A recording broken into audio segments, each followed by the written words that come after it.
Bonjour à tous, aujourd'hui on se retrouve avec Thibaut qui vient nous présenter une voiture peu commune, c'est une Dodge Challenger qui est de quelle année? 2015. Quelle est quelle couleur? C'est un gris foncé? Gris foncé avec un petit covering, une petite bande au central. Ouais, donc ça c'est de série? Ça a été rajouté après. On voit également que cette bande se retrouve sur les latéraux. Toute la longueur de la voiture. Toute la longueur de la voiture. Également sur le coffre. C'est ça. Ouais, jusqu'au pare-choc ça descend en fait. Hein. Ça descend jusqu'au bout. Quand à l'arrière comme ça, c'est quand même vachement massif. Ça hein. fait massif, bonne grosse sportive. Ouais, ouais. Bon, qui dit massif dit lourde aussi, j'imagine. Très très lourd. Ouais. Une tonne 7. Ouais, une tonne 7. À ouais. vide. À vide. Ce qui veut dire que quand tu es à l'intérieur avec ton passager, t'es pas loin de 2 tonnes quand ça charge. C'est ça, c'est ça. Au niveau des jantes, est-ce que c'est d'origine? Alors non, ce n'est pas des jantes d'origine. D'origine c'est 20 pouces. Là on est sur du 22 pouces. 22 pouces. Eh, je crois que c'est la première voiture qui passe sur la chaîne avec un diamètre aussi important. 22 pouces avant-arrière. Avant-arrière. C'est deux systèmes de jantes qui vont être collés. C'est pour ça qu'à ce niveau-là, tu vas avoir des petits écrous. C'est deux parties de jantes.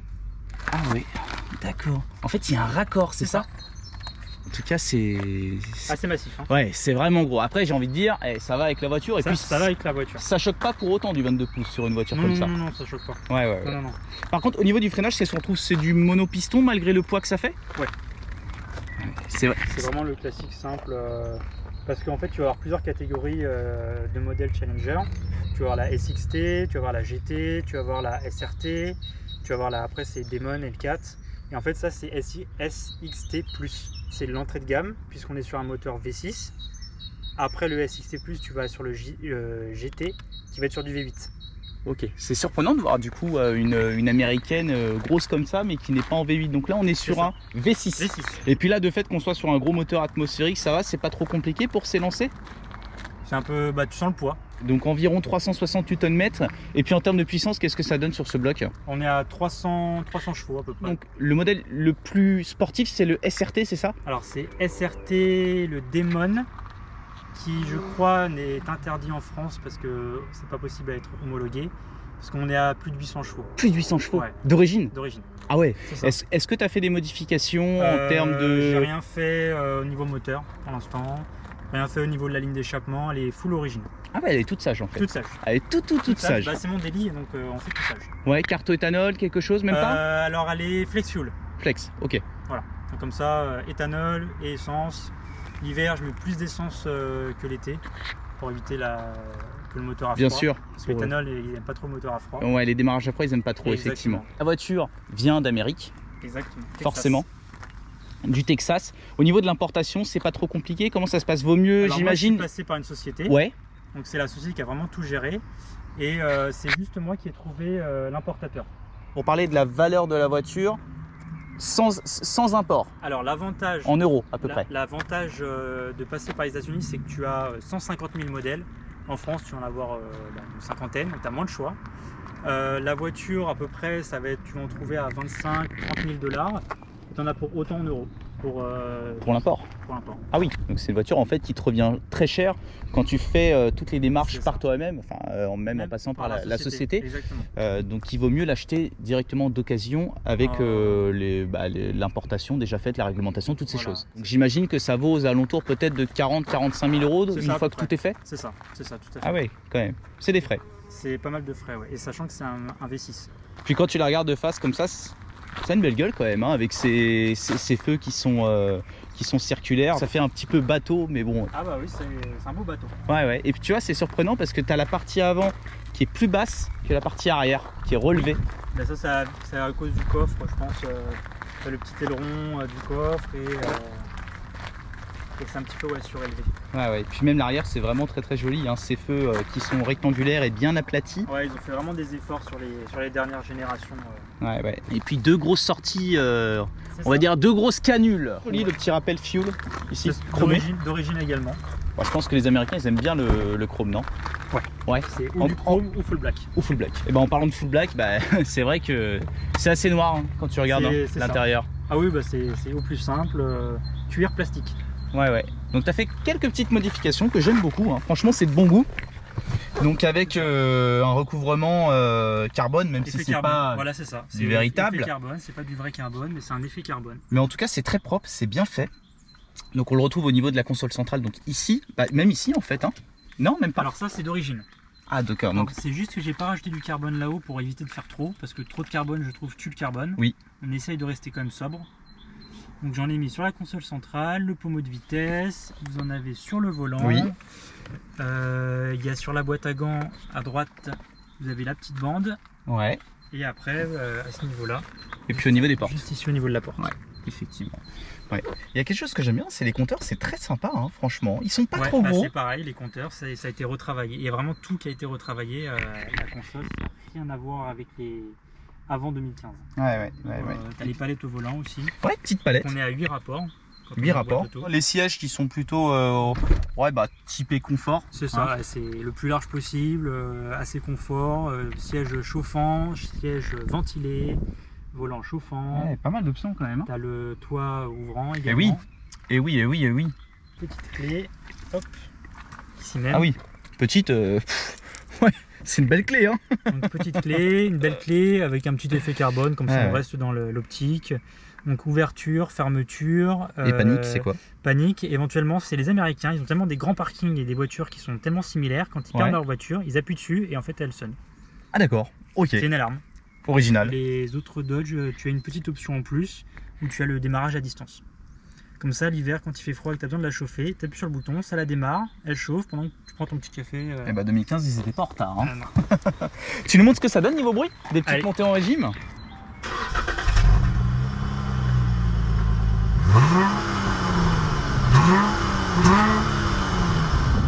Ça fait vraiment drôle d'entendre un bruit de V6 dans une américaine.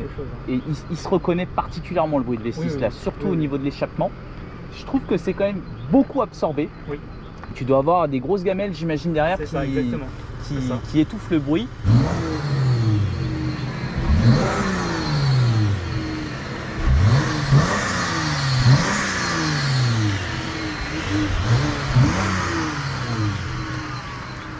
C'est joli comme bruit. Ça reste joli, mais tu sens qu'il y a...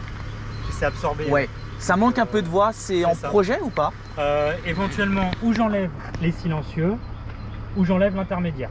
J'ai toujours peur de fermer trop fort. En Colombie, quand on ferme très fort la porte, les gens ils sont enfoncés. Hein. Ah bah, moi ma copine c'est pareil, hein, quand elle ferme la porte, maintenant elle fait pas assez fort du coup. Ah, parce qu'elle a peur de la fermer trop fort. Exactement. Mais sauf que là, les américaines, tu peux y aller. Hein. On dirait presque qu'il y a une démarcation entre le passager. Ah oui, c'est ça, j'ai mon petit cockpit. Tu sais, ça me fait penser un peu à l'esprit des vieilles Supra. Ils le font de plus en plus. Par exemple, tu as la nouvelle Corvette, la C8, où vraiment tu as une grande bande comme ceci qui délimite vraiment le passager au conducteur. Tu vois. Et à manœuvrer, c'est pas trop compliqué? Oh non, c'est du beurre. Hein. C'est du beurre. Ouais, malgré le gabarit, même la direction, faut juste connaître. Ça tourne bien. Ah oui, non, ça tourne super bien.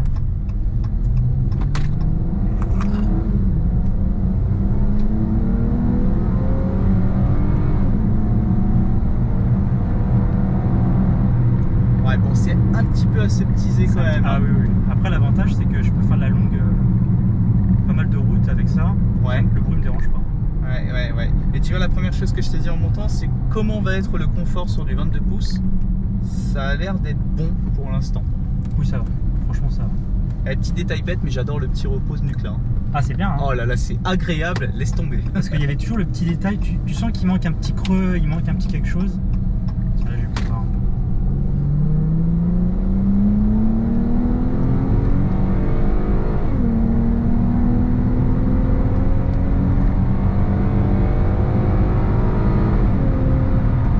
Alors on sent que en fait elle a besoin de temps pour vraiment s'élancer, mais quand elle est lancée, elle marche. C'est un peu comme les Bentley ou les Rolls, c'est des voitures tellement grosses, tellement lourdes qu'il leur faut un petit peu du temps, mais une fois que c'est parti, c'est parti.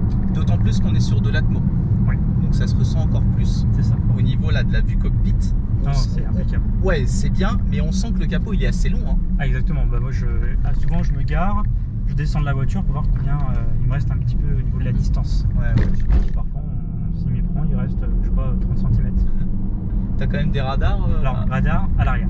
À l'arrière. Tout est à l'arrière, t'as une belle caméra à l'arrière, t'as tout ce qu'il faut. Et à l'avant, que nenni. Et ça se passe comment avec les gens? Généralement, ils te font des pouces en l'air, t'as des regards. La voiture est bien reçue? Oui, c'est des regards de passionnés, c'est de la bienveillance. C'est pas parfois tu vas avoir une allemande où les gens vont te regarder d'un œil différent. différent. Là, c'est vraiment un œil de passionné. Les gens, ils sont super contents. C'est la voiture que tu vois dans les films. C'est ouais, les sourires, les enfants, tout ça. Ça plaît. Ça plaît. On va faire une petite accélération encore. On sent au début ça, ça part, ça monte dans les tours. On monte à 6, 7.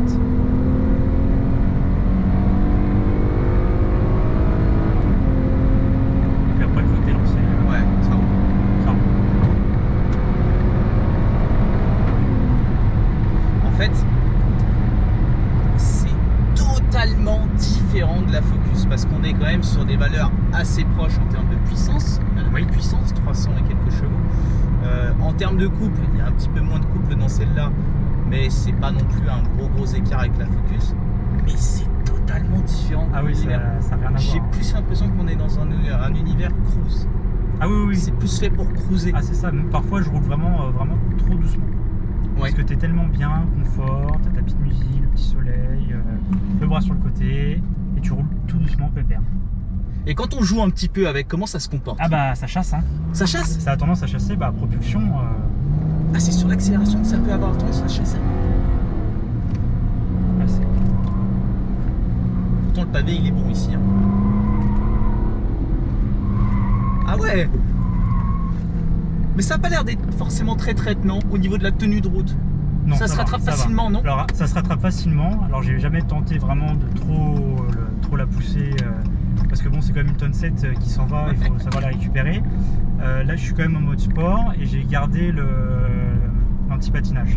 Et ben je pensais pas qu'avec la puissance, bon, on est sur 300 chevaux, bon, on a une tonne 7 et quelques, je pensais pas que ça allait quand même être, que ça pouvait être potentiellement traître au niveau de l'arrière, je veux dire. Ouais, au niveau de l'arrière, bah, quand tu vas être la route qui va être un petit peu humide, la moindre petite accélération dans un rond-point, ah bah tu sens le châssis qui va commencer à partir, il faut ralentir. Mais on sent quand même beaucoup de sensations à l'arrière. Hein. Ah ouais, peut-être plus à l'arrière, ouais. Et après au niveau du freinage, moi je trouve ça vraiment correct. Après avoir sur l'endurance. Exactement. Comme on est quand même sur une américaine d'un certain gabarit, en utilisation Europe, en France, oui. Est-ce que parfois tu es un petit peu gêné par des routes qui pourraient être trop étroites ou dans des parkings, toutes ces choses? Alors j'ai essayé les parkings de Disney où je pensais que j'allais jamais m'en sortir. Bah c'est pile poil. Et après les drives c'est limite. Hein. Ouais, bah j'imagine. Les drives de KFC. Ah, les drives KFC, McDo. C'est quoi ces références? On va parler un petit peu de passion. Ça t'est venu comment? Bah, les films Fast and Furious, Transformers. Voilà. Ah, c'est venu de là? Voilà, c'est venu de là, américaine. C'est la première américaine. Avant, j'avais beaucoup d'allemandes. Et américaine, on se rend compte parfois au niveau du prix, on n'y pense pas. En fait, on n'y pense pas forcément. Et c'est juste qu'il y a beaucoup de procédures à effectuer. Une fois qu'on a fait les procédures, bah, c'est dur de passer après à autre chose qu'une américaine. Donc c'est une américaine, c'est l'adopter. Et tu penses que du coup pour la suite, ouais. Tu resterais côté pour la suite, tu resterais côté américaine. Ouais. Tu penserais à quoi en future voiture? Là, je suis sur Corvette C6. Ouais, c'est un peu plus typé sportif. Ouais, voilà, même si les américaines, voilà, sont pas vraiment des sportifs dans l'âme. C'est plus des véhicules pour cruiser avec un peu de puissance et de couple. Ouais. Et puis ta voiture de rêve, ça serait quoi? Bah, en ce moment, ça serait toujours Corvette. Hein. La C7. La C7, ouais, la génération d'après. C'est ça. Ouais, ouais. Il y a une C8 là qui est sortie il n'y a pas longtemps. L'intérieur est super beau. Ouais, je suis pas très fan des lignes. Mais ils ont fait des petits. Au niveau du poids, ils ont mal réparti le poids. Tout le poids est à l'arrière. Ouais. Il y en a pas mal de vidéos où tu vois, ils ont mis sur le pont la voiture. Et en fait, elle est tombée du pont. Ah ouais. Au niveau du poids. Ah oui, carrément. Au niveau de la répartition. Ah oui, c'est ça.